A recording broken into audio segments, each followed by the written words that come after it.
quando eu faço uma avaliação assim da minha carreira, eu só consigo enxergar alguém vencedor, alguém principalmente que perseverou diante das dificuldades, dos problemas que enfrentou na sua infância, na criação, de um jovem que praticamente ele nasceu em um ambiente totalmente desfavorável, um ambiente perigoso, um ambiente difícil, onde os caminhos que ele enxergava eram caminhos ou era a criminalidade, já projetando a carreira profissional que começou ali em meados de 2000, para mim é algo surreal.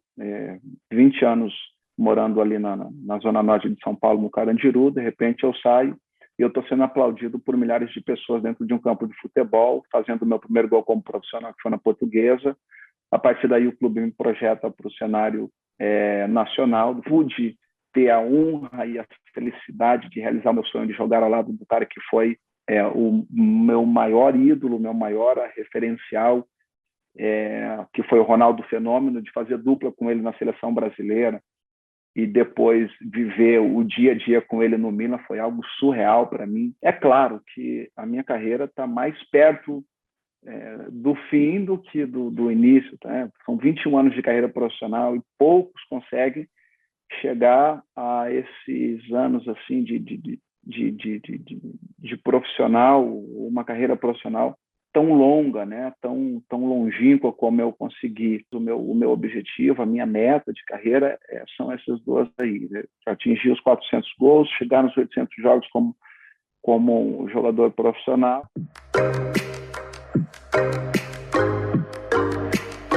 A minha carreira se projetou por intermédio, através da Portuguesa. Né? Santos para frente foi a minha vida e a minha história na Europa. Valência, Betis, Milan, Saragossa, depois o retorno ao Betis, depois a experiência no mundo árabe. Eu estou acelerando um pouquinho aqui, mas contar dos títulos que eu tive com a seleção brasileira, você pode me perguntar depois. Foi a experiência de 2004, Copa América, lá no Peru, contra a Argentina. No ano seguinte, Copa das Confederações na Alemanha, contra a Argentina, campeão de novo.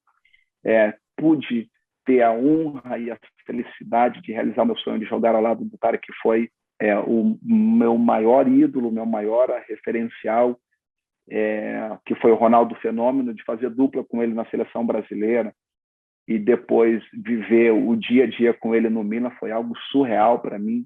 Eu confesso para você que eu espremi ele de todos os jeitos para poder aprender um pouquinho mais dele, e um cara que se mostrou totalmente receptivo, simples, humilde, de aconselhar, de ajudar.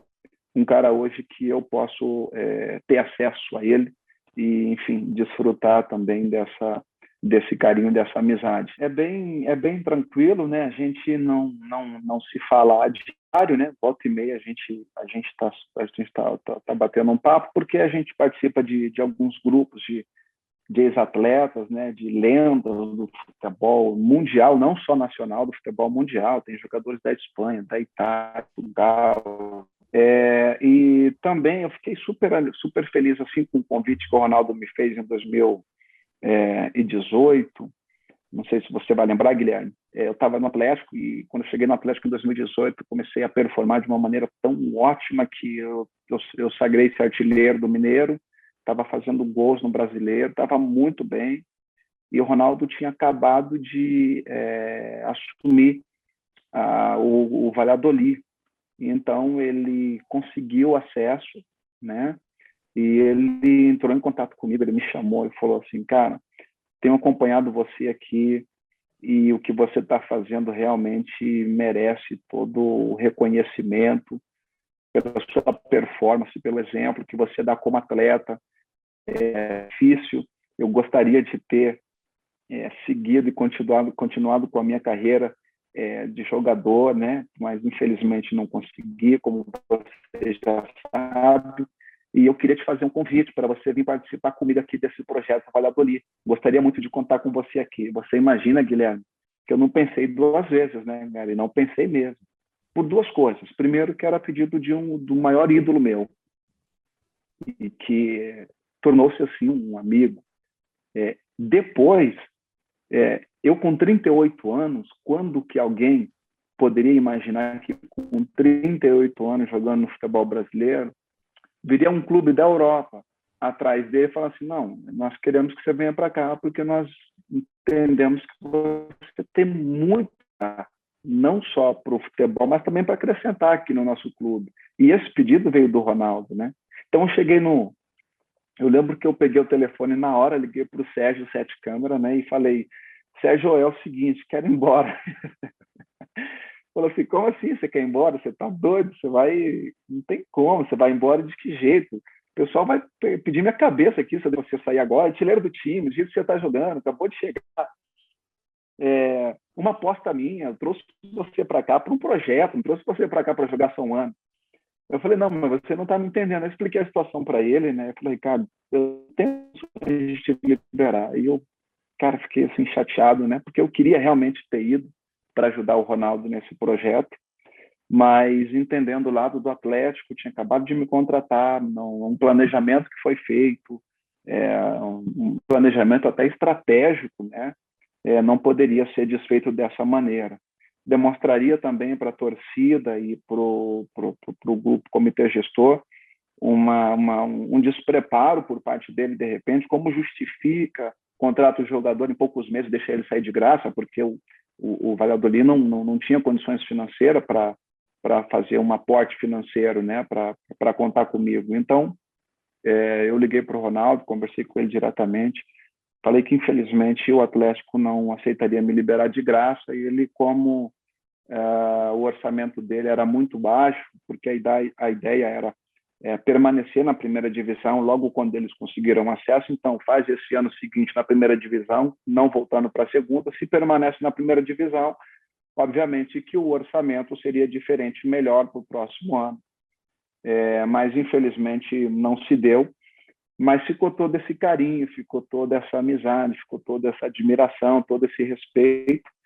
E, bom, a gente, com essa liberdade toda, eu acabei fazendo uso disso e pedi para que ele pudesse, pelo menos, entender essa situação e a gente, quem sabe, de repente, num futuro, em uma outra oportunidade, de repente, em qualquer outra área voltada ao futebol, a gente não voltasse, de repente, a trabalhar junto. Eu resumo a minha carreira como uma carreira de alguém de sucesso, mas sem sombra de dúvida. Ricardo, mas não poderia, de repente, ter entrado dentro dessa carreira tão vitoriosa como você fala, ter jogado uma Copa do Mundo? Poderia, mas não se deu. Eu e outros quantos atletas de capacidade inquestionável no que diz respeito a futebol não jogaram Copa do Mundo, né? E eu fiquei de fora porque eu sofri aquela lesão em 2006, que eu estava jogando. Aliás, a lesão foi em 2005, em novembro de 2005, eu estava jogando pelo Betis, Champions League, um ano mágico meu, uma frequência muito positiva dentro da seleção brasileira. Acabei machucando, infelizmente, eu não consegui voltar a tempo para mostrar que, de fato, eu estava em condições de jogar aquela Copa do Mundo.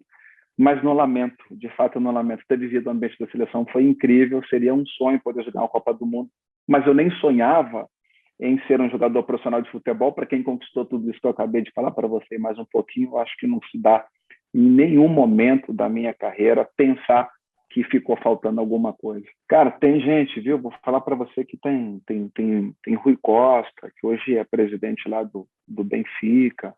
Hoje a gente tem o Roberto Carlos, a gente tem treinadores, os treinadores do Brasil.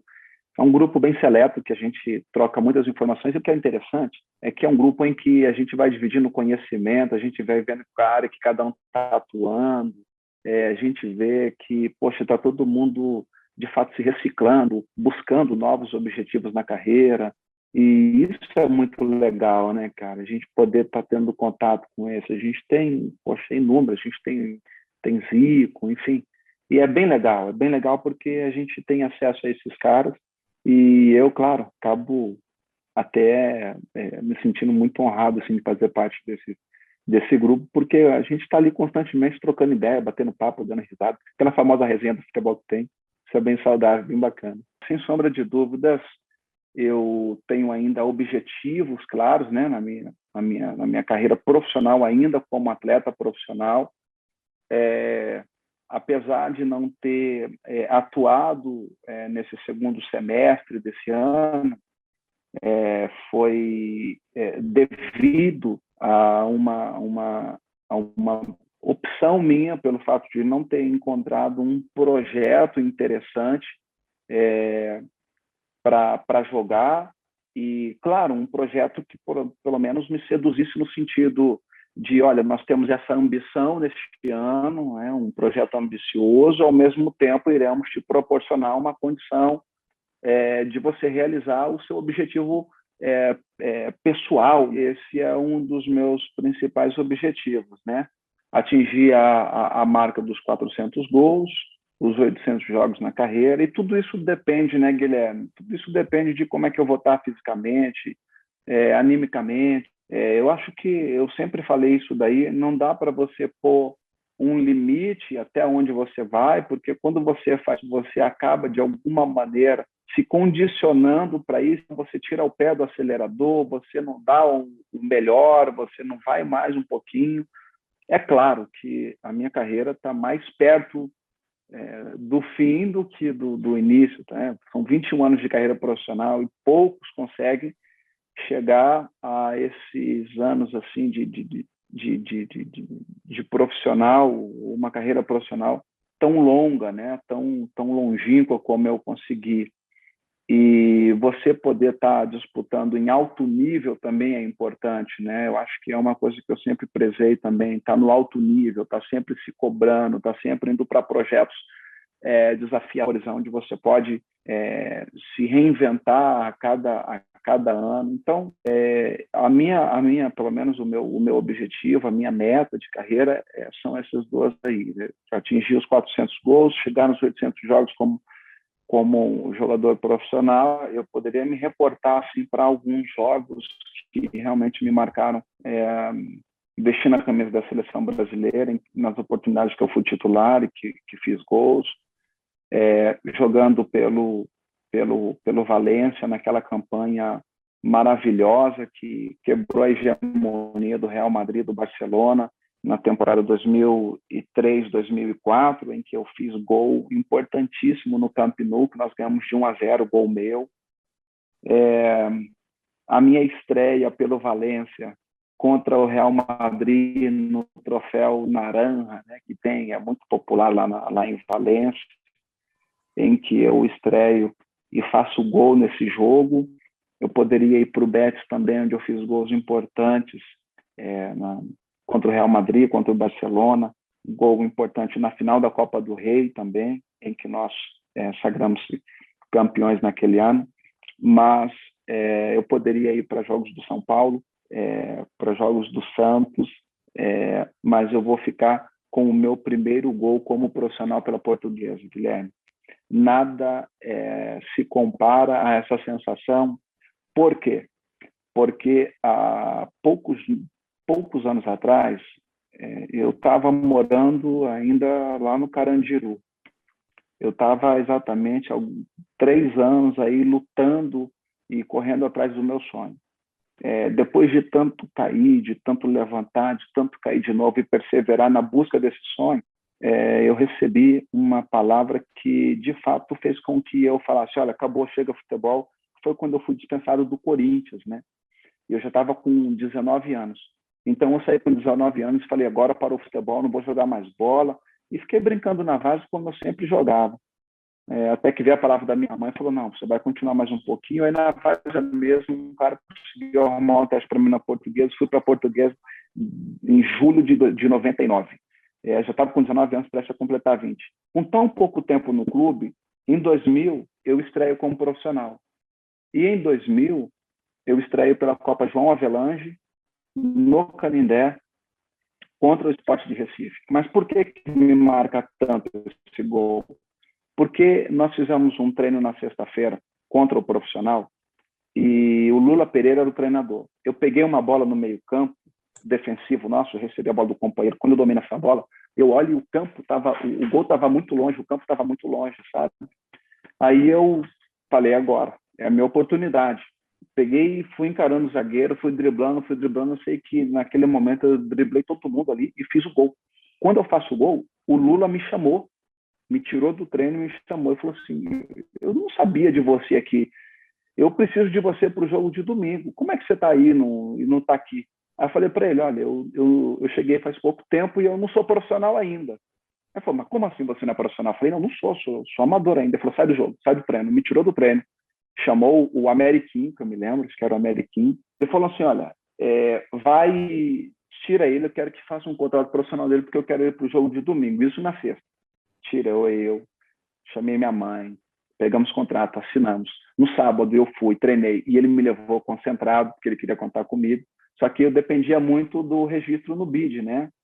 E aí ele fez com que a Portuguesa, naquele momento, fez com que o seu profissional que cuidava dessa área fosse até a CBF e entregasse lá o documento lá, para que não enviasse para o SEDEX, nada, entregasse o documento, a esperança de eu conseguir a minha liberação. Bom, estou na concentração tranquila, aproveitando tudo aquilo, comida boa, cama boa, hotel, televisão. De repente chegou a informação de que eu estava liberado para o jogo. Sábado isso, né? Eu todo feliz, peguei o telefone, liguei para minha mãe, liguei para os meus amigos lá do Carandiru, falei: vou jogar a minha estreia como profissional. A comunidade toda foi para o Canindé, né? Era só atravessar a ponte do Tietê. Carandiru, Tietê, estava ali no Canindé.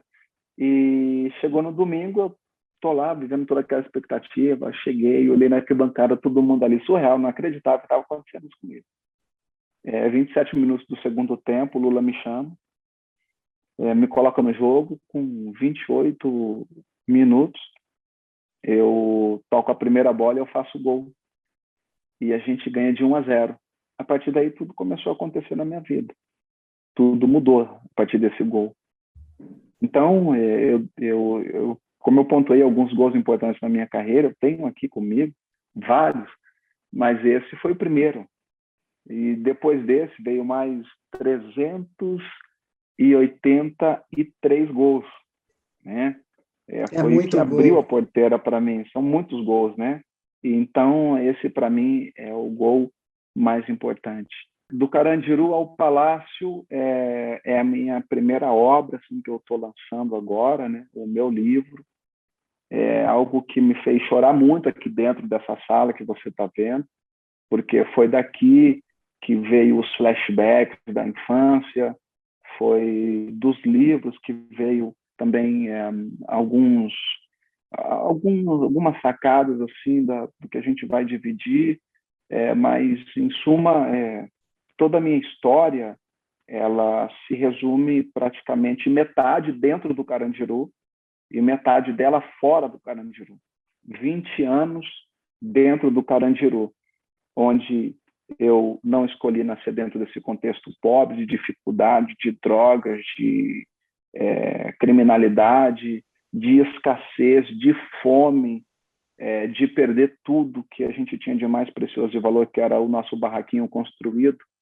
É como se fosse até uma cabana, eu lembro, os meus pais levantaram 4 madeiras e de repente colocou lona por cima e fechou por lado, assim, para a gente dormir só porque a gente não tinha muitas condições. Eu morei 20 anos lá dentro e graças a Deus, a minha mãe, eu perdi meu pai, tinha 8 anos de idade, graças a minha mãe, ela me educou, eu e meus irmãos, de uma maneira ímpar, e graças a minha mãe eu não desisti do futebol e nem desisti da vida, e optei por ser um homem de bem, um homem de trabalhador, um homem que sempre respeitou as pessoas, que sempre optou por crescer na vida, mas de uma maneira honesta, sem passar por cima de ninguém, sem pisar em ninguém, sem humilhar ninguém, até porque falar de humilhação eu posso falar com propriedade, porque muitas humilhações eu sofri ali dentro, né, nas redondezas daquele bairro. Então, eu conto dos 20 anos que eu vivi dentro do Carandiru e a infelicidade de ter a experiência de entrar dentro do pavilhão 9 para visitar o meu irmão, aquele que eu te contei aqui, que por decisão dele, por erro dele, acabou caindo lá dentro do pavilhão 9. Eu tive essa experiência que foi uma experiência horrível e que eu falei para mim mesmo, falei, nunca mais eu volto aqui. E eu conto essa história no livro também. E quando eu chego dentro do pavilhão 9, a revista era assim, mulher por um lado, homem por outro, não importa se era criança, se era de menor, minha mãe foi para um lado, eu fui para o outro, entrei, e a única coisa que vinha na minha cabeça, tudo que eu via era aquele corredor escuro, gritarias assim, né, via que tinha vozes de fundo, pessoas gritando, conversando, e eu fui indo aquela escuridão, de repente até chegar num pátio grande, né, no meio dos pavilhões assim, e eu estou procurando a minha mãe no meio de muita gente, de repente uma mão aqui nas minhas costas, no meu ombro, eu fiquei com medo, o coração acelerou, quando eu olhei para trás, era o meu irmão, mas eu não conhecia ele, eu olhei assim, tomei um susto, ele falou assim, calma, sou eu, não está me conhecendo? Eu falei, sou eu, seu irmão, vem cá, cadê a mãe? Eu falei, não sei. Falou, vem para cá que ela sabe onde é que eu estou. Me pegou, me abraçou e me levou para dentro de uma salinha que tinha dentro do pavilhão 9, Guilherme. Eu sentei, meu irmão pegou um violão, ele gosta de tocar, assim como eu, ele pegou um violão, então ele começou a cantar um louvor. E eu olhava para ele, eu falava, o que aconteceu com esse cara? Eu via que o semblante dele estava diferente, eu via que a conversa dele era diferente, eu via que a conduta, o comportamento dele era outro. E aí, de repente, chegou a minha mãe. E aí nós sentamos lá, ia começar o culto. E nós assistimos um culto lá dentro do pavilhão 9. E o meu irmão, nesse dia, cantou, nesse dia, contou um testemunho, e eu ali só chorava, só sabia chorar, porque eu não conseguia entender o que estava acontecendo e como é que ele poderia ter sofrido essa transformação lá dentro.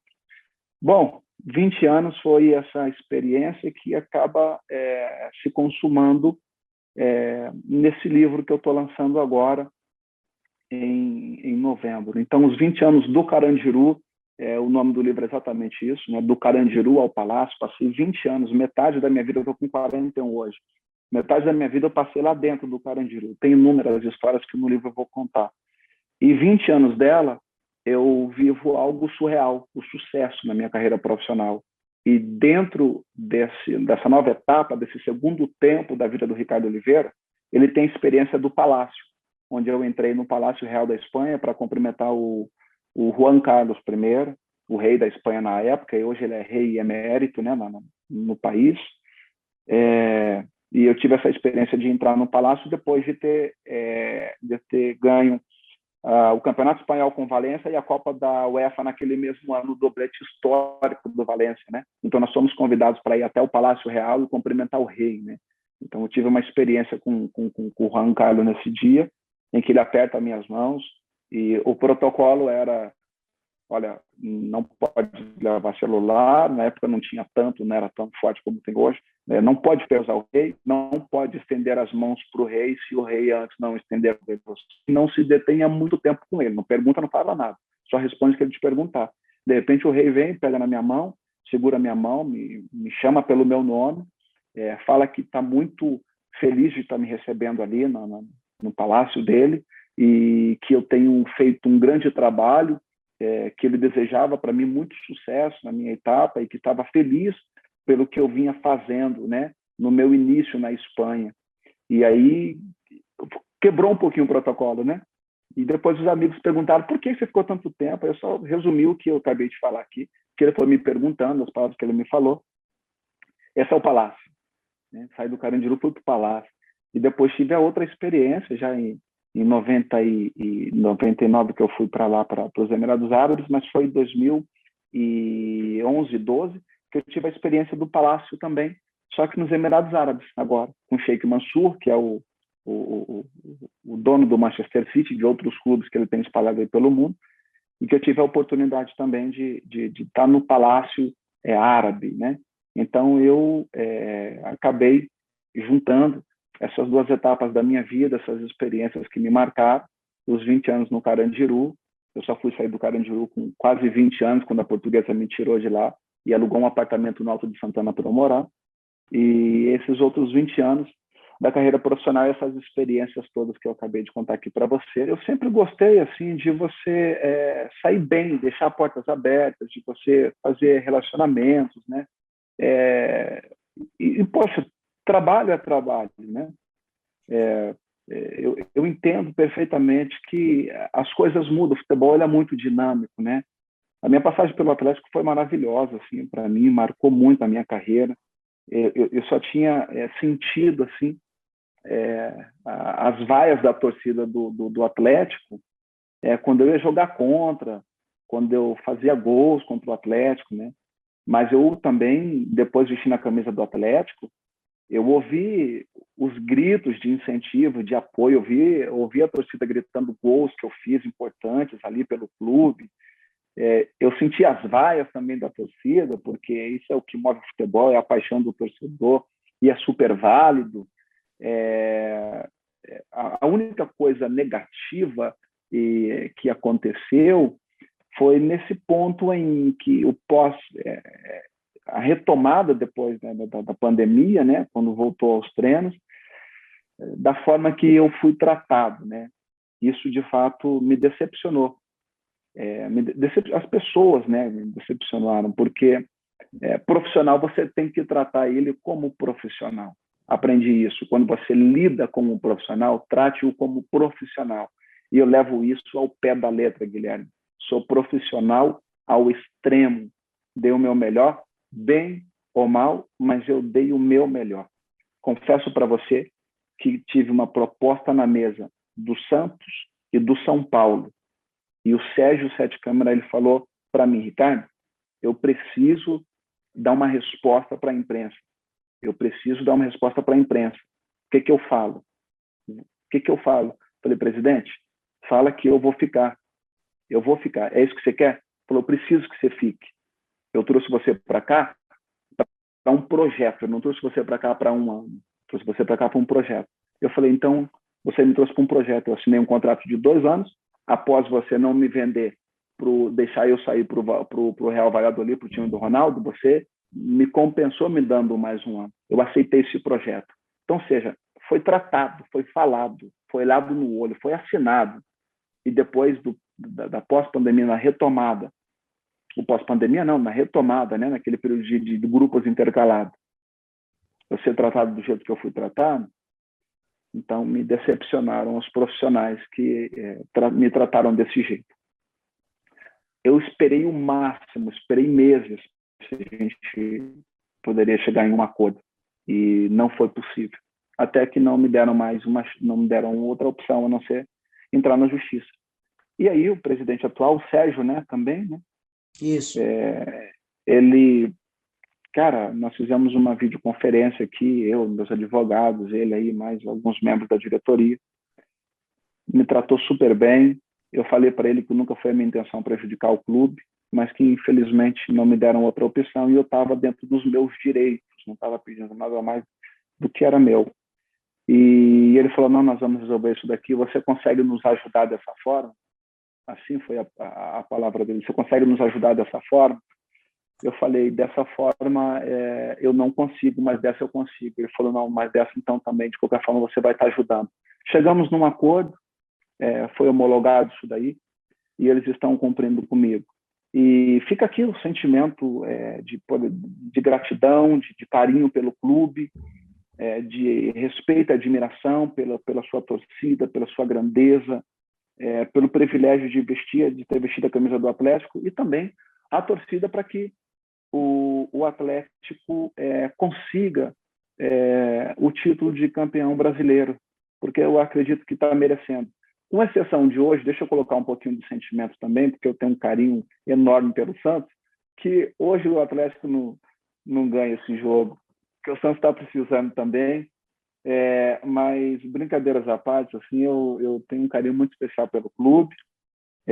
Eu sou filho de mineiro, meu pai ele era de Guaxupé, sei que é a terra do café, eu gosto muito de café também. Você falou do cafezinho, do pãozinho de queijo, e eu só fui provar em Minas Gerais o cafezinho com a rapadura triturada que você come ali, coisa chique, não é coisa de mineiro. E então, assim, gratidão e alegria imensa por poder ter engrandecido o meu currículo profissional, tendo vestido a camisa do Atlético, tendo jogado aí esse clássico tão intenso que é o Atlético e Cruzeiro. Foi legal, foi bacana ter vivido essa experiência. E é isso aí, a vida é assim, o futebol é muito dinâmico, e a gente vai olhando lá para frente, porque tem coisas aí para acontecer. Eu sempre deixei bem claro para o meu filho que o meu sonho nunca foi que ele fosse um jogador de futebol profissional. Não é o meu sonho. Eu sempre falei para ele, né? Está com 17 hoje. Eu falei para ele: eu quero que você saiba de uma coisa, esse não é o meu sonho, eu só preciso saber se ele é o seu. se esse é o seu sonho, eu estou aqui para te dar todo o aporte, para te dar todo o apoio, para te ajudar, para te dar conselhos, porque esse é um caminho que eu conheço. São anos trilhando nele, são anos passando por situações que eu conheço a realidade. Mas se esse é o seu sonho, vai atrás e não olha para ninguém, não olha para nada. As pessoas vão querer fazer comparações. Infelizmente, é assim, as pessoas vão querer comparar, as pessoas vão olhar a carreira do seu pai e vai querer que você, pelo menos, faça igual ou faça parecido, né? Ou que, de repente, consiga se destacar a fim de que as pessoas possam falar, opa, que legal, esse cara, ele tem um talento para jogar futebol, né? Não ficar na sombra do pai. E ele falou para mim, não, pai, esse é o meu sonho, é o que eu quero, sempre sonhei com isso. E, de fato, eu nunca dei bola para ele, no sentido, nunca dei chuteira, nunca coloquei ele numa escolinha, nunca... Eu sempre falei, ela vai ter que estudar, vai ter que praticar esporte, independentemente do que você escolha para sua carreira, eu vou estar aqui para te ajudar. E ele aceitou, acabou se apaixonando pelo futebol e hoje ele já teve a experiência lá antes do Atlético, ele teve a experiência aqui mesmo no Audax, aí depois, quando eu fui para Minas, ele teve a experiência lá no Atlético, aí viajou com o Atlético para a Itália, aí agora estou tendo a experiência aqui na Portuguesa, e foi legal essa minha aproximação com a Portuguesa, Guilherme, porque todos os presidentes anteriores ao Antônio Carlos Castanheira, que é o atual hoje, nenhum deles me procurou para a gente, de repente, sentar, bater um papo, para tentar fixar a pendência que a gente tinha, né, que o clube tinha comigo. Nenhum me procurou, né? E é um clube que eu devo muito, que eu tenho muita gratidão por tudo que me proporcionou. E o Antônio Carlos Castanheira me chamou, me mandou uma mensagem por intermédio de um amigo e falou, poxa, eu queria poder sentar com você, bater um papo para ver se a gente consegue resolver a sua situação e te aproximar novamente do clube que te revelou. Afinal de contas, você é um menino da casa, você é um garoto que saiu daqui. Então, nós queremos que você volte, que você tenha acesso a esse clube, tudo. Eu falei, tá aceito, marquei um café, uma reunião com ele, a gente foi conversar e ele passou a situação do clube, como é que estava, um problema para resolver e as dificuldades que ele estava enfrentando agora com essa situação da pandemia, porque o que dava um desafogo para ele, que dava um fôlego para ele, era alugar lá, né, o ginásio que tinha, ele tinha recursos, pelo menos, para manter a equipe profissional, algumas coisas. Os patrocinadores pontuais estavam em dificuldade também, a pandemia afetou todos, e ele estava com problemas. E foi, então, nesse momento que nós conversamos, e a pendência que eu tinha com a Portuguesa, eu simplesmente perdoei, né? O que estava para trás, eu perdoei, conversei com ele, falei, olha, eu não quero ser mais pedra de tropeço para o clube que me revelou, peço desculpa, presidente, se de repente ficou alguma coisa ruim a respeito da minha pessoa, entendo que naquele momento eu tomei uma decisão, eu tinha 22 anos, era muito imaturo, tomei uma decisão precipitada, mas tomei e acabei saindo dessa forma. A minha intenção nunca foi prejudicar o clube, deixar essa situação. Eu tenho certeza que eu não sou culpado pelo clube estar nessa situação. Eu sou só a pontinha do inúmero problema que o clube tem, mas eu faço parte disso. Não quero mais fazer, quero perdoar minha dívida, quero tocar minha vida, quero ver a Portuguesa novamente onde ela merece estar. Sempre tive, graças a Deus, muita abertura e a proximidade dos meus treinadores, né? Com todos, no Brasil, fora do Brasil. Raramente tive problema de relacionamento com o treinador. Raramente. Eu sempre fui um cara super tranquilo e fácil de lidar. E coloquei na minha cabeça que eu não queria ser treinador. Coloquei na minha cabeça que eu não quero ser treinador, por inúmeros motivos, de ter conversado muito com todos que eu tive oportunidade. E sempre gostei dessa área de gestão, de lidar com pessoas, a gestão do futebol. E agora eu estou fazendo um curso de executivo de futebol da CBF, onde tem inúmeros ex-atletas ali também, alguns atletas em atividade que também participam do curso. treinadores também que participam desse curso, e é algo que tem que tem aberto a minha visão sobre o futebol mais sistêmico, né? Você conhecer um pouco mais do que é o mundo do futebol, você estudar futebol, o que engloba o futebol, quais são as responsabilidades de um dirigente de futebol, de um executivo de futebol, como ele precisa lidar com o clube em si, né? É muito mais do que as pessoas pensam, né? Então eu tenho estudado bastante, está sendo muito produtivo para mim, e a ideia é seguir essa carreira assim de dirigente, de executivo. Eu acho que é um perfil que eu gosto e eu estou muito feliz de estar participando desse curso.